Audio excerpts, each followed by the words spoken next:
Yo, what is up guys? RizzyPOW with another video for you guys. Now before we begin this match, I would like to let you guys know in terms of content about the channel last week and this upcoming week. So last week I know I have not been as consistent as I usually am in terms of videos, but last week was finals week and I also had a lot of work besides that. Now for this next week, I'm actually not going to be uploading a video at all. This is going to be the last video on my channel for about a week, and that is because I am going to be on vacation. Actually, the day before this video goes up is the day that I left for vacation. So I'm going to be coming back on Sunday night, and I'll probably have a video again up next Tuesday. And I was really busy this week, as I said, and I really wanted to maybe get some videos up and record some so I could get them up during this week, but I did not get a chance to do that, so that kind of sucks. But yeah, now also you guys are probably wondering, this is an MPL match, and this is actually week 8 of the MPL. Now last week we had week 9 of the MPL, and that's probably a bit confusing why we're having week 8 now. The reason is because originally Brett was the coach of this team, and he decided not to have his week 8 match, and so I got a DNP, which is a did not play for that match, and I automatically lost against Jack, the coach of the Wolverhampton Weavals, by 3-0. Now recently Jack has left the MPL, which is unfortunate, and our new coach is Mystic Umbreon, coach of the new team, the Anaheim Altarias. I think that's what it is. I think that's the name of the team. But yeah, I hope I pronounced that right too if it was. So we're going to be going against Mystic Umbreon. Remember, the link to both the MPL Twitter too, but their YouTube page and the spreadsheet, as well as Mystic Umbreon's YouTube channel, will be in the description below. So make sure to check them out. They're really cool guys and everything like that. So now let's start talking about the team this week. Oh yeah, I did not fully explain. We are doing week 8 because Mystic Umbreon is a new coach, and we're having a battle with him for week 8. Just because we decided that's how it's going to be. Also, for the next 3 weeks, we have decided to take a break from the MPL. So this is our 3-week break. So our week 10 battle will actually be in like 2 weeks from now against IPA. Which is the coach of the Columbus Blue Stripes. Now, let's finally get into this match. I've been talking enough. So, for this match, as I said, I did not have too much time this week, and I did not have too much time to build this team. I spent considerably less amount of time building this team than I usually do. But yeah, let's just start. I need to start this match, but we have Fortress. I decided to choose Fortress because I did want some form of hazard stacking on my opponent's team. I could have gone with Garbodor for, toxic spikes and all that kind of stuff, but he did have a Latios, which could easily come in and at any point on my Garbodor and side shock me or go for a defog, and I'd be forced to go out. So I decided to bring Fortress. I thought I had a better matchup on his team. On this Fortress, I ran Spikes, Gyro Ball, Earthquake, and Volt Switch. I ran Earthquake, and this is actually a specially defensive Fortress, not a defensive one. I want to be specially defensive so I could take the Latios on a little bit better in case it had HP Fire, which I was expecting it to. And as well as, like the Zoroark and stuff like, even the Nidoqueen, but especially also the Empoleon. I would be able to win a war with this Empoleon since I was especially defensive, as well, as Raikou, and I had Earthquake because I wanted to win like a Star War against it. I didn't want a Star War actually. I wanted to just be able to go for Earthquake on the Raikou or the Empoleon. It would have been doing about 60% to both of them, so that's why I had it. Also, in case he decided to set up with his Megazord X on my Fortress, he would not be able to because I have Earthquake. So yeah, he ended up not even bringing his Raikou or his Megazord X to this match. So yeah. Next, I brought Mamoswine. Now, Mamoswine, I kind of wish, in hindsight, I brought a Choice Scarfed set against my opponent, but I ended up bringing a Life Orb set with Ice Shard, Icicle Crash, Earthquake, and Knockoff. Now, this Pokemon literally destroys his entire team. He cannot switch in on this Pokemon. He also has Dusclops. I can go for knockoff on that too. Literally, my dual stab plus knockoff literally decimates his entire team. So I really had to make sure this thing was safe. This thing was definitely one of my win conditions. So definitely, just looking at his team, he did not even bring Dusclops. So I could literally wreak havoc on his team, especially with Ice Shard.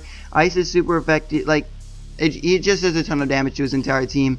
Just does a ton of damage. So next Pokemon I brought was a Scarf Blaziken. He neither did have a switch in for this thing. With the 3 moves I had High Jump Kick, Flare Blitz, and Knockoff.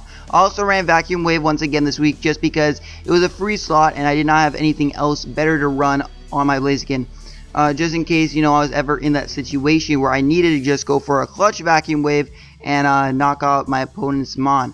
Now, I also brought Aggron this week. Aggron was a really good Pokemon, another one of my win conditions for this match, since nothing could switch in on this Pokemon. Even only Dusclops could switch in on this, and if I had a Life Orb, it actually would be taking about 60%.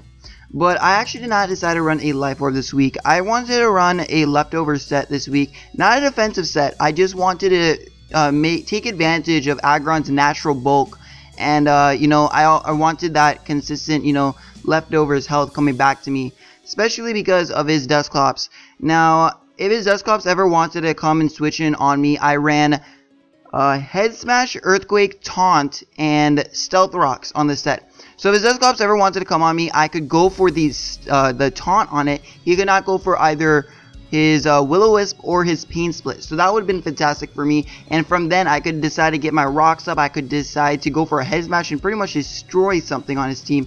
Only thing that could really take a Head Smash is like his Empoleon or his, what is that, Nidoqueen. And I have Earthquake, so I brought Earthquake on it. So this thing I thought was going to be one of my win conditions for sure. Now, the next Pokemon I brought was the Chansey's Mega Slowbro Core. It's a really powerful core, although in this team it does kind of get messed up by, you know, his Mienshao and Zoroark together. It could be really though his offensive core is really powerful in this team. Just looking at his Latios, Zoroark, and Mienshao, and that was very dangerous to me for sure.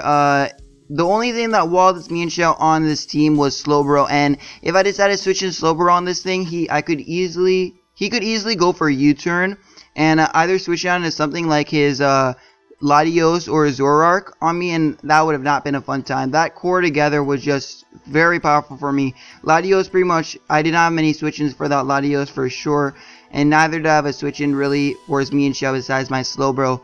I also had to make sure to keep in mind that any Pokemon on his team could be a Zoroark whenever it came out. I had to really look at my opponent's health and keep track of it, which I ended up not doing it because I did not realize that at the time, and I realized I really needed it. That was so important going against a Zoroark. I've not gone against a Zoroark in such a long time. I really want to start using a Zoroark again, but yeah, we're going to get started into the actual match right now. He decides to start off with Mienshao, one of his most offensive Pokemon on his team, and I decided to start off with my Fortress.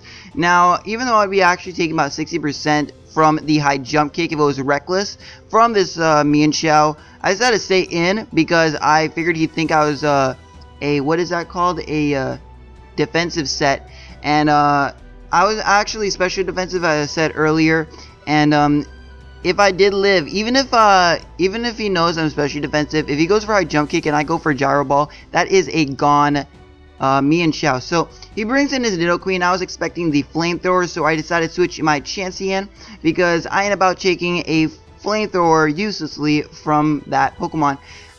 He decides to go for the Brick Break. He carried Brick Break, which was pretty interesting. I thought he was going to switch out, so I go for the Toxic, and he did not do any damage to me with that Brick Break because I have a lot of defense and special defense investment, not very much HP investment.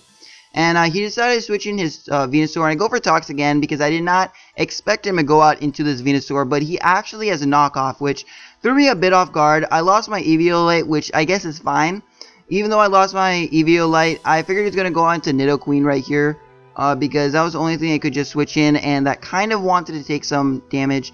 Right here I just decided to go for the Seismic Toss because switching to this thing was pretty obvious, and I knew he did not want anything else taking a Toxic on his team. So now he goes on he goes for the Brick Break this time, and he does about 40 to 35%, something like that. And I decided to go for the softball just to gauge how much this damage would do without the EVO, and I am able to take it pretty damn well. So he goes for the Earth Power right here, not doing any damage at all because I'm a freaking Chansey. And I go for the, what is that called? The Seismic Toss on this thing. Now, it's really good that he is now at about 50% of health because this allows my Blaziken to actually take it out from this point. And it's a Scarf Blaziken, so that is really good for me. Right here, he's just going to keep on going for Brick Breaks. And I'm just going to go for Soft Bullets because I really need this Chansey healthy. And I'm definitely winning this war, this stall war right here because I'm getting more health than I'm losing by going for repeatedly soft boiled. So that is exactly what I'm going to do. I know it's a bit stally, but he does not really have any option for staying in. He goes for Brick Break. I think this is his last Brick Break, and he decides to switch out because it's not doing very well for him. Only chance he really has is by getting a crit, and now I'm at the point that even if he does get a crit, he's not going to be able to take me out because I'm at such a high amount of health at this point. So he decides to switch out his Nidoqueen because it was not working for him. And he goes out into his Bean Shell, which kind of sucks. This thing can just do a ton of damage to my team. And I just go for the Soft Boiled, expecting him to just go for a Brick Break. I could not take the risk. And I cannot let Chansey die right here. So I decided to go out into my Mega Slowbro. Well, it's a Slowbro right now. It's a Mega Evolved yet.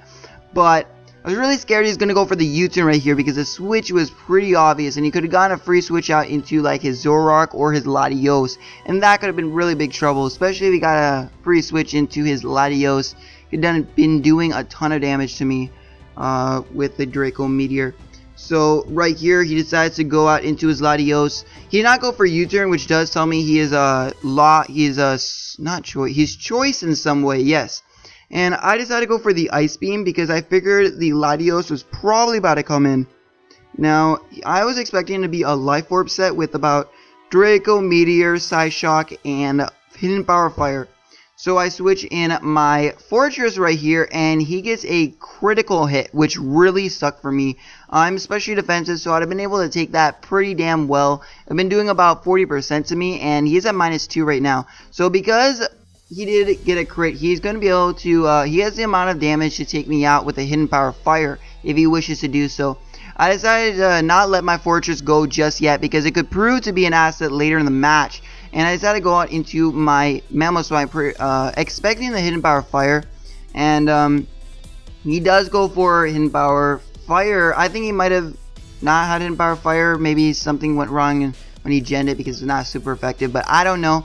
I decided to go for the safe Ice Shard right here, and it's not doing much damage at all. It's Empoleon, but I get a kill right here because he decided not to sack off his Latios because he knew it could do a ton of damage to my team, and nothing could come in safely on this Mamoswine. So I'm going to be getting a kill right here on this Empoleon, which is fantastic for me. Empoleon goes down right here. That's the first death. Mamoswine is already putting in work. God damn it, Mamoswine, you're amazing.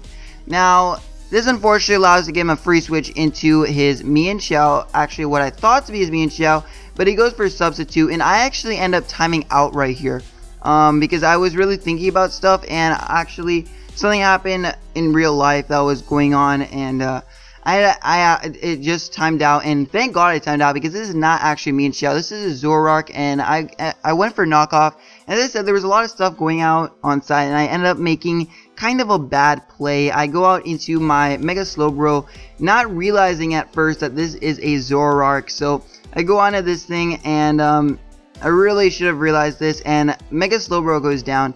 Now this is really bad for me because Mienshao can now literally wreck my team. As I said, my only switch in for that Mienshao was my Mega Slowbro. So I am in a pretty bad situation right now. This is a Zoroark, of course, so I know I can take him out with an Ice Shard because Mamoswine is just a boss. He can take that Zoroark out with an Ice Shard. I actually calculated and everything. So I was gonna get another kill right here, and I go for the Ice Shard against the Venusaur, and look, I do a clean at 60% to that Venusaur. It's probably a bulky one too. Just wow, Mamoswine, you're amazing. Mouse Wine is just, he does a ton of damage. So he's gonna go out into his Mian Xiao right here.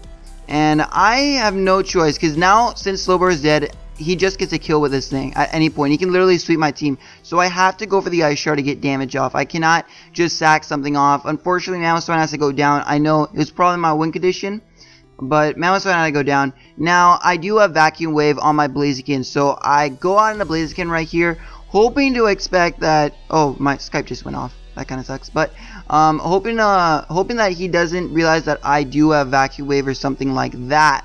And if he decided to switch out and save his Mian Xiao, that kind of would have not been the best for me, because I would be forced to go in my fortress and get spikes off, so he cannot bring his Mian Xiao in. I don't even know if I could have been able to do that, you know, because he has a really offensive team and stuff. Now, I expected the Draco Meteor, so that's why I switched in Chansey right over here. And I'm pretty much just playing around his Life Orb right now. I need him to just let himself kill himself with the Life Orb damage. So somehow I have to do this. So I go on a Walnut. I've been taking a lot of damage from a lot of stuff right now, and just withering my team down. But his Latios does go down, which is fantastic for me. As well as Mian Xiao went down earlier. So I'm looking in a pretty good position. I have most of his offensive threats out of the way. And he only has 3 Pokemon left. His Nidoqueen. No, he actually has 2, I think. His Nidoqueen and Zoroark. So I decided that even though I would probably die right here from a Flamethrower if this was actually a Nidoqueen, I could just stay in with my Fortress and go for the Earthquake. It was my best play, I thought, and if this was the Zoroark, I would not want him to get a free substitute off. And this definitely is his Zoroark, as you can see. He went for the Dark Pulse and the substitute, and he's going to be able to take my Fortress out. Now, at this point, my my Blaziken, not even Speed Boost, but my Blaziken, which is Scarf, can easily just come in and go for the Flare Blitz. And I got this game after this, so his last Pokemon is going to be the actual Nidoqueen, and Blaziken is actually going to be taking it out. So we got a 3-0 this week, which puts our differential pretty high at a -8. Now, not pretty high, but I started off as the coach with a -18 differential, and we've come in 2 matches. We're already at -8. Granted, one of our losses turned into a win, so that kind of helped a lot. But yeah, since this was originally a DNP, since Brett did not do this match. Now, we are -8 differential. We can definitely make it in the playoffs. If we push through, we can definitely do this. So, I'm pretty excited. Phoenix Sunfloras, we are coming through. Remember, behind that logo, that smiley face behind that is pure destruction. Just remember that, guys. Pure destruction behind that smiley face. But yeah, remember that I'm probably not going to have an upload for about a week or so, and after that, it's going to be summertime, so I'm going to be having a lot of time on my hands, so I'll be able to pull a bunch of more content out and stuff like that in the summer. So I hope you guys enjoy this video. This has been RizzyPOW. You just got knocked out. I'll see you guys next time.